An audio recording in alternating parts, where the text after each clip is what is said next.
Hey Waffle Gang, I do hope you are well. My name is Mark and today we're checking out some more Reddit stories. And if you do love a Reddit story, why not consider hitting that like, subscribe, maybe that notification bell too. And let's crack on with today's first story. Now today's first story comes from the Am I the Arsehole Here subreddit. From Cut Off Family Throwaway and says, am I the arsehole here for forcing my fiance into cutting off his late wife's family? Am I the arsehole for forcing my fiance into cutting off his late wife's family? I, 25 female, am getting married to my fiance, 29 male, in May. When we first got together, he told me he was married from 20 to 22 years old to his high school sweetheart. We met when he was 25, but she passed from sepsis from a botched surgery. He didn't cope well and stayed in contact with her family, namely father and two sisters, 19 and 24. It was a soft spot for me for a while at the beginning because there was so much history they had, and it was tough knowing that she was all around him. I never told him and decided to work through it on my own, especially with the fact that he would often spend time with her family during our relationship. Her birthday, their anniversary, and anniversary of her death. He'd spend the day with her family. I was uncomfortable at first knowing the man I loved was reminiscing about the love he had with someone else. But I kept trying to see it from his perspective, and the last couple of years I'm completely secure in our relationship and it doesn't bother me much anymore. Well, he proposed this time last year and I was over the moon. I love this man with all my heart, but I recently learned that he never told him that we got engaged. I've been trying local coffee shops the past few months rather than my usual run and tried a new one. His late wife's sister worked there, and other than being awkward, she did a double take of my engagement ring and looked really unhappy. I didn't mention it and left. My fiance told me that she kept messaging him on social media about it, and I wasn't happy that he kept it a secret. He apologized and was very depleted by it all. He said that he didn't want to hide me, but he didn't want to hurt them either, and that both of us were a huge part of his life. I understand that and let him off the hook slightly. Just told him to be upfront with them from now on. That was that. At least, I thought so. A week ago on Sunday, I got a message from the 24-year-old asking if I was happy with myself, that I would never replace his late wife, and that if she was still alive, he'd choose her over me every time. She even said that only kept me around for money and something to stick his dick in. I ignored it, but I can't say that it didn't affect me. When you're in my position, all these points are ones you have to work through, and it's not easy to get over those insecurities. It feels like a knock in the teeth when they're used against you. I mentioned it to him and he comforted me and reassured me. He said he'd set boundaries with her, and I'd never have to hear from her again. Fine by me. That was until I found my car with whore and grave robber smeared in red paint. I'd saved for this car for a year, and it was expensive, very expensive. The tires were slashed and the windows cracked. I asked the store a few doors down for their CCTV camera footage of that night, but it was blurry and didn't catch much. It did manage to catch half a license plate though, and the color and make of the car. It was his late wife's youngest sister's car. I told him I was filing a police report, and he asked me to hold off until he talked to them first. I told him no, but I would if they paid for the damages and apologized to my face. He set up the meeting for last night, and it didn't go well to say the least. Everyone was shouting. The sisters told me they, yes both of them, had nothing to be sorry for and that I should leave their family alone, including my fiance in their family. He told him that it wasn't fair to him to be lonely forever, and that he hoped they'd be supportive of him finding love again.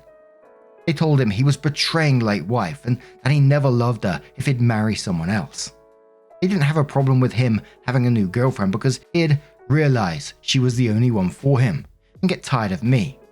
Now that hadn't happened, they were putting their foot down.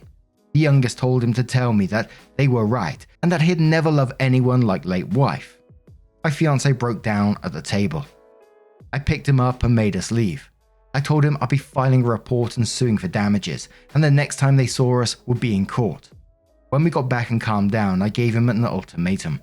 Either he cuts contact or we'll call off the wedding and go our separate ways. I wasn't going to live my life with this harassment and someday subject my children to their bullying.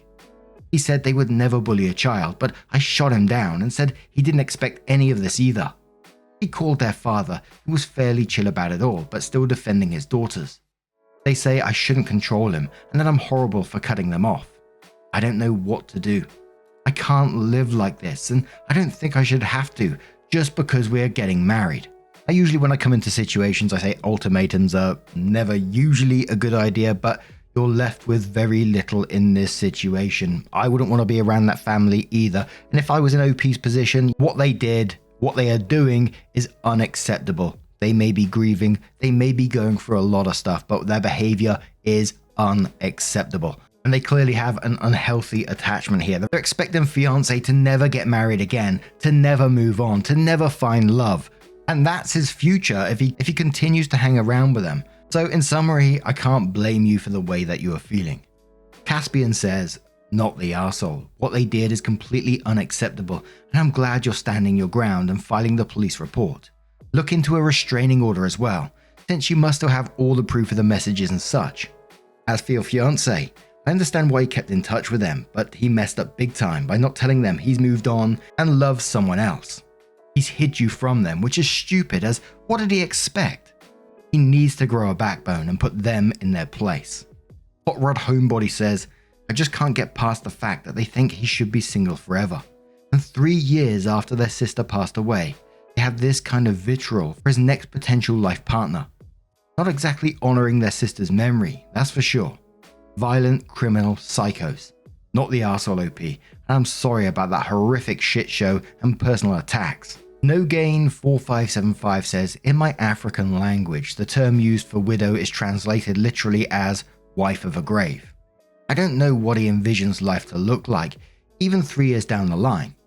Is he supposed to marry one of the sisters, or is he supposed to stay married to the grave? It looks like those are the 2 options they are giving him. These used to be the options given to widows. Marry a brother to hubby, stay a widow, or marry outside the family but leave the man's kids behind. I hope you understand me. If he is to marry you, he has to leave all things pertaining to late wife behind. You can't be with a man who does not stand up for you. Unless he does something very impressive in the next 24 hours, I think this relationship has reached its end.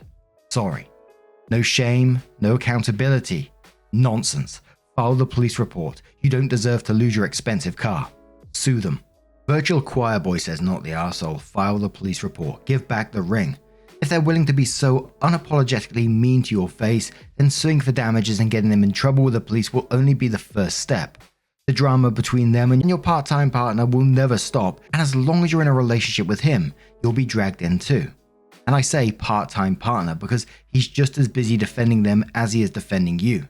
Even when faced with absolutely horrendous behavior towards you, he still tried to defend a relationship with them. To me, that says he's still either putting them first, or he's so conflict avoidant that you will never truly be first for him. You'll be asked time and time again to be nice or keep the peace, while having to endure abuse after abuse after abuse. So file the police report and give back the ring. And one more comment, which was a reply to that one from Comfortable18520, who says, totally agree. This is great advice, OP. There's far too much baggage coming with this guy to make a relationship feasible or safe. These people sound unhinged, to be honest, and he's too caught up with them to deal with their behavior. You are young and got a whole life ahead of you. Don't take the tickets he's offering for this crazy train. It's never going to be a pleasant journey for you. OP gives their first update and says, hey everyone, just a mini update to clear some things up before I have a discussion with my fiancé, either later today or tomorrow about my ultimatum. I didn't sleep at all yesterday or the night before for obvious reasons. There's a ding on my phone at least once an hour from them saying one thing or another, mainly the 19-year-old. And I don't know what they've told people, but I've got a message from one of their uncles and grandparents calling me horrible stuff too. So obviously they've been spreading what's happened this week and twisting it. I haven't blocked them because I want to gain as much evidence as I can for the inevitable case. Regardless of any outcome with my fiancé, I will be suing and filing a criminal case for harassment and vandalism and looking for a restraining order. I just haven't had the mental fortitude to do so yet. I'm hoping my fiancé will help me. I haven't spoken to my fiancé since the argument at the table, other than to tell him they go or I do. It was my choice to give him a couple of days space to come to terms with everything, and I will contact him when I'm ready. All of this from the first message till now has been a week. There's a huge weight to contemplate leaving people you've known for 15 years and who you grew up with. He did set hard boundaries with a sister from the coffee shop, as I've seen the messages. He said, paraphrasing, "You have no right talking to OP at all if this is how you're going to behave. She doesn't deserve this and you've gone too far. Why are you being like this?" And she responded with more name calling and back and forth. He ended by saying not to message me again and to make sure everyone else does the same. I was happy with that. At this point, only one person in that family had an issue, to my knowledge, so it was silly to have him cut off all of them.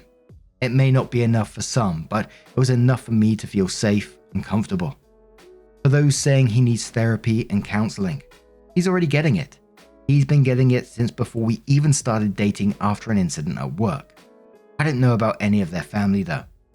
The first time I had a conversation with any of them was that night. Some people are wondering what late wife died of, and it was a botched weight loss surgery where she died of sepsis. People were wondering if he was somehow the reason behind the surgery, hence the family's insane reaction. But he was not in the slightest. He likes bigger women and wouldn't pressure something like that onto her, speaking from experience. I also want to clear up not calling the police about the car thing. It was entirely my idea to not file charges in exchange for a face-to-face apology and damage payment. He only wanted me to wait so that he could talk to her to see if she regretted it, and then have her father pay the damages. At the time, we thought it was just the 19-year-old that smashed up my car, not both daughters. Neither of us wanted to ruin her life. When I found out it was both of them, it was full steam ahead. Thank you for all your messages, and hopefully I'll have a positive update for you tomorrow.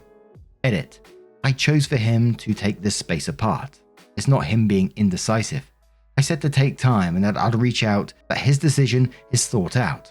It's for me. I don't want to be chosen only to be 3 kids down the line and stuck in resentment-filled marriage. It's for me. Please understand that. We have another update in a moment, but the top comments on that one says, "Not the arsehole. I'm very sorry for what is happening to you. But I would also like you to analyze what would happen if the harassment stops, but he does not move away from his ex-wife's family.